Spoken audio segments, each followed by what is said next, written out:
Hello, everyone. Welcome back to my YouTube channel. Mireille Nicole here, relationship coach. And today's video, I'm going to talk all about what men want. What are a man's primary needs? What is masculine energy? And I had recorded this whole video for you guys already. And it turns out as I went to edit it and upload it, I noticed that there was no audio. So instead of re-recording and putting it out later, I decided I would take one of my trainings on this topic from Happily Ever After Bootcamp and pull out all the information that I share in there that's going to be valuable to you while leaving some of the exclusive goodies for the ladies in my program. So here we go. And today we're going to dive deeper into understanding the man.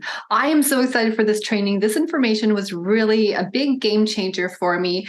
And I just want to say that I know at first maybe it's going to sound maybe sexist, maybe old-fashioned to think that men and women have different needs and different values.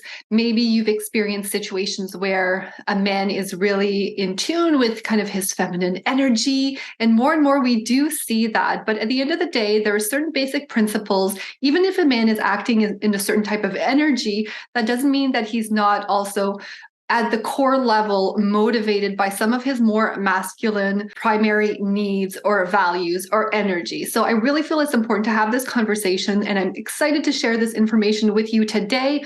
I've done it in PowerPoint format again, so I'm just going to go in right now and share my slides with you. All right, so in this training, we are going to talk about the masculine values of achievement, acceptance, and trust. Now, different relationship experts will come up with different labels or more values than what I've listed here, but I wrapped it up into 3 categories.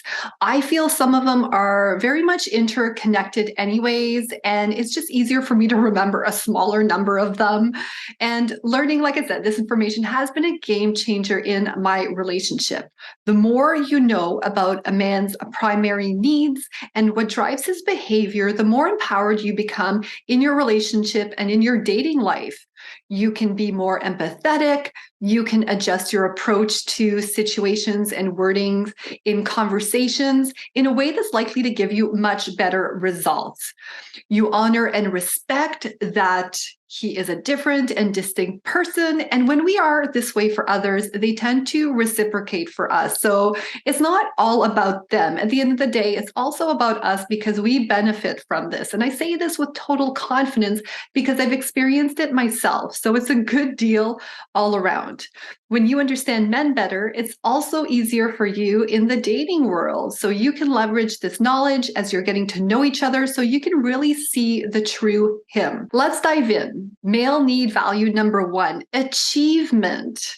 This value or primary need is probably the one I leverage the most and the one I find easiest to apply. Men are motivated when they feel needed. Now, this was shared by a relationship expert you might know already, Dr. John Gray. So he's the one who wrote the book, Men Are From Mars, Women Are From Venus. It's a great read if you haven't read that yet. So much good information in there. So men are motivated when they feel needed. Their whole sense of self centers around the achievement of results. That's very masculine energy. And you might have come to realize or come to hear that we live in a very masculine, goal-driven, achievement, success world, right? So this is very much the male energy area. So for men to feel good about themselves, they need to achieve goals, and mostly by themselves. So they like to prove to themselves and to others that they can solve problems, they can fix things and get results.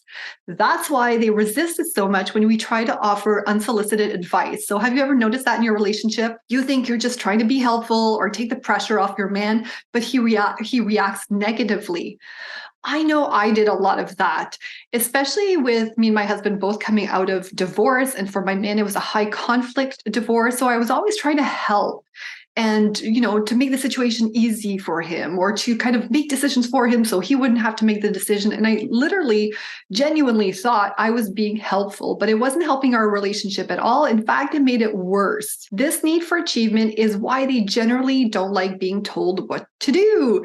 And if you're thinking to yourself, but I need to tell him what to do or how to do it, otherwise he won't do it, then there could be a few issues at play here, but it could be that you haven't yet leveraged the power of supporting your man's need for achievement. And you'll understand why a little bit later on and in this training, right? And actually, let's talk about it a bit here, right? When men feel like they can't make you happy, they give up.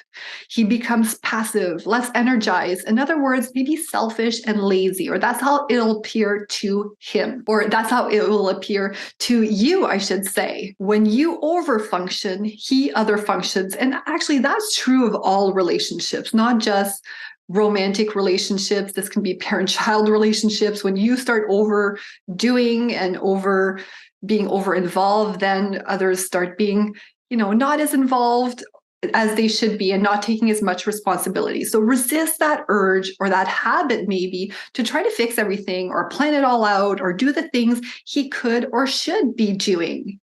And by the way, if you recognize yourself in this, you're being very much in your masculine energy, which I talked a bit about earlier. And just society is conditioning us that way.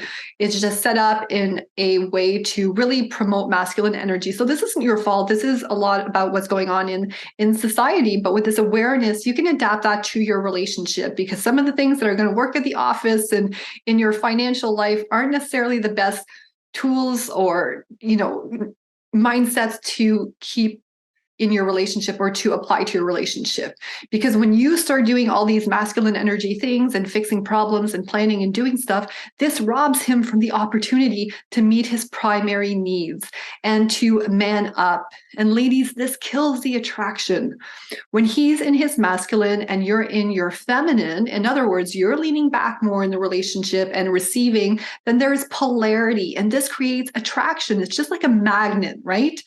So he wants you to see him as your hero.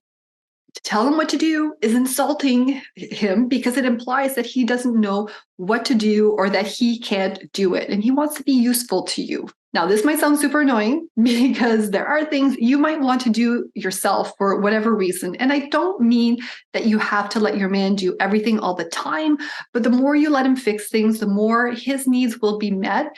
And you'll notice that he will open up more and ask for your opinion or advice. And I noticed that, just an example from my own relationship, right? So when I started really understanding this natural truth, law of the universe, law of the world, right? When I started using this, one of the instances I would use it on is when we were ordering food. So in that case, that was a really easy win for me to start practicing this concept. So I would be like, well, what do you want to eat? Or where should we eat? Or what should we order or whatnot?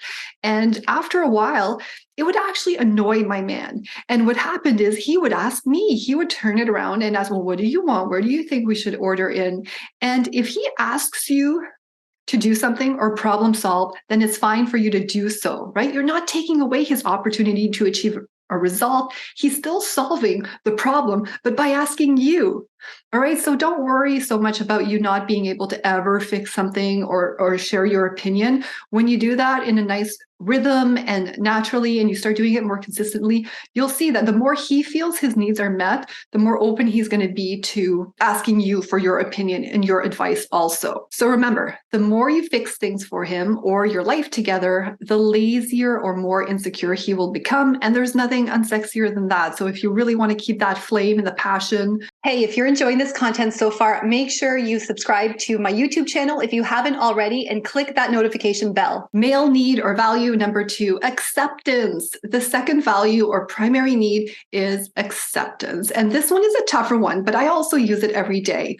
So when my man doesn't load the dishwasher the way I would do it. Maybe he doesn't take the route I would when we drive to the restaurant because it's longer or because I know there's traffic, right? What he needs from you in those moments is to show acceptance. So maybe it's not done the way that you would do it. Maybe it's not the decision you would make, but he needs to know that you accept him for who he truly is and the decisions he made, and that he's trying to do his best at all times. The most frequent complaint of men is that women are trying to change them. And a man's deepest fear is that he is not good enough or that he is incompetent.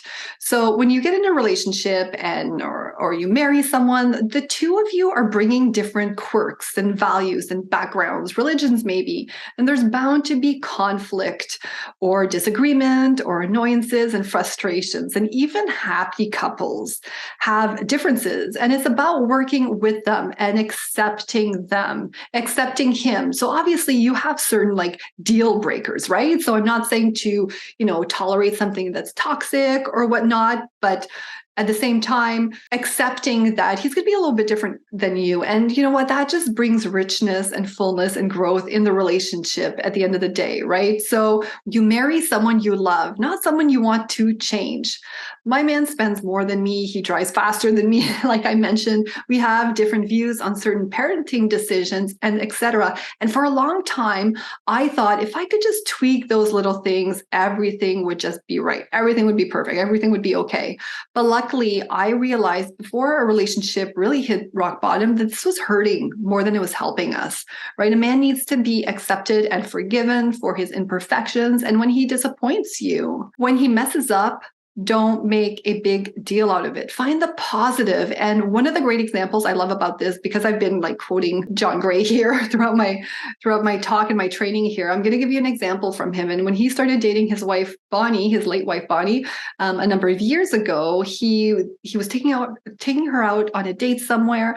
And he took the wrong road and they were in traffic and they were going to be late for it. And they ended up stopping at this point. And his late wife, or back then it would have been his girlfriend, the girl he was dating, she got out of the car and I don't know if she got in the car, but anyways, she saw this beautiful sunset. And despite him going the wrong way and them being late, she said, that's the most beautiful sunset I've ever seen. So you see, she found the positive. And Dr. Gray says that he like fell in love with her in that moment. Like, he knew in that moment because she accepted him for who he was, and she found like the positive, the beauty in what had happened. This need for acceptance is why men generally don't like being corrected, and it's best to avoid ever saying "I told you so." Try to not use that wording at all. And if you notice your man hyper reacts whenever you offer some well-meaning feedback, well, bingo, this is why. Now you know why this is triggering to him, because he has this need for acceptance. And your relationship will always benefit whenever you avoid saying or doing things that stir up feelings of guilt, shame, or blame. All right. So when he feels criticized, disliked, or unappreciated, the differences between the two of you will be a problem. Okay, they're going to be amplified. So the more you can just accept and let go within those boundaries, of course, and within whatever standard you have set for yourself and what you desire in a relationship, the more you can accept, then the better it's going to be for the both of you. And if he does something, even if it's not the way that you would do it, thank him. You know, he tried to do something for you. Give him a kiss, give him a hug, or whatever. And when something is not going well at work, or he's faced with a challenge and he's feeling down on himself, you know, admire him, remind him who the F he is. So support him in that way, because men also need approval, admiration, and encouragement. And these are other values that you'll hear other experts talk about. I rolled them into acceptance because I think it's all kind of related to one another. They all relate to supporting who he is and how he is. And just like the value of achievement, the more you show acceptance, the more he will open up and ask you for support. Male need value number 3, trust. Trust. So this one is quite straightforward and relatively easier to implement. So I'm going to go through this one maybe a bit more quickly. But when a woman resists a man's solutions, he feels mistrusted. When a man receives the message that she doesn't trust him to fulfill her needs, and he feels immediately rejected and is turned off. And those are 2 quotes I just threw in there again from Dr. John Gray. And a great example of this in my own life, and I talked a little bit about this in the training on recounting your love story when I was explaining, you know, how the beginning of your relationship can impact it can be a predictor of the outcome. And I shared this story about when I had started dating this guy, and we're going to call him Mr. Navy. I don't want to use his name, but he was in the Navy, so we'll call him Mr. Navy. And he had put me in a situation where I felt uncomfortable. He didn't do anything about it. And it really turned me cold in the whole relationship. I couldn't turn it around. But now I realize, also looking back, about how I demonstrated to him that I didn't trust a decision that he had made. So we were in a situation that made me uncomfortable. I didn't like the way he responded to the situation. So I was showing mistrust towards him. And that's, you know, gonna get a guy to feel rejected and turned off. And it was probably a bit on both of our sides where that situation kind of made us cold. We could never get over it. Now, I'm saying a situation that made it unsafe. Like, I don't mean like a life-threatening situation. So I'm not saying that you should tolerate anything like that or not say anything if it's really, something very, very serious. But this was just a situation that made me uncomfortable. Didn't like the way he handled it. So I showed mistrust. And I can see now in hindsight how that was counterproductive to the relationship. Another common example is asking your man to call you when he gets somewhere. And I totally used to do this all the time. This used to set me off.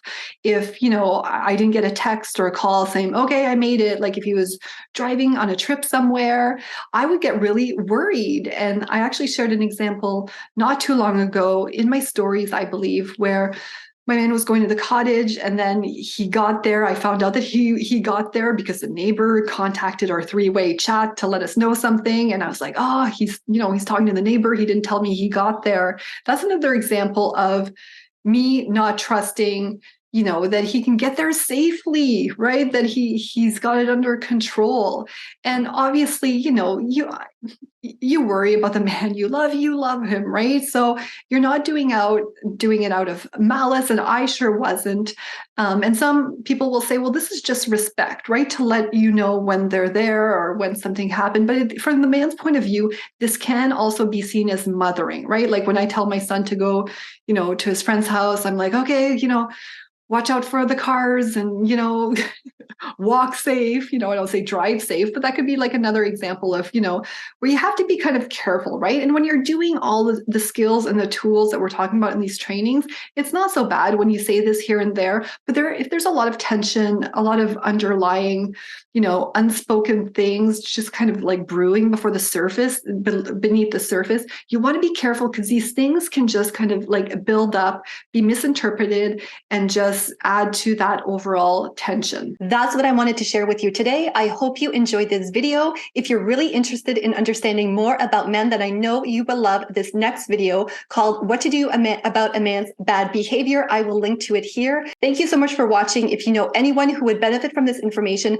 please send them this video. I will see you in the next one.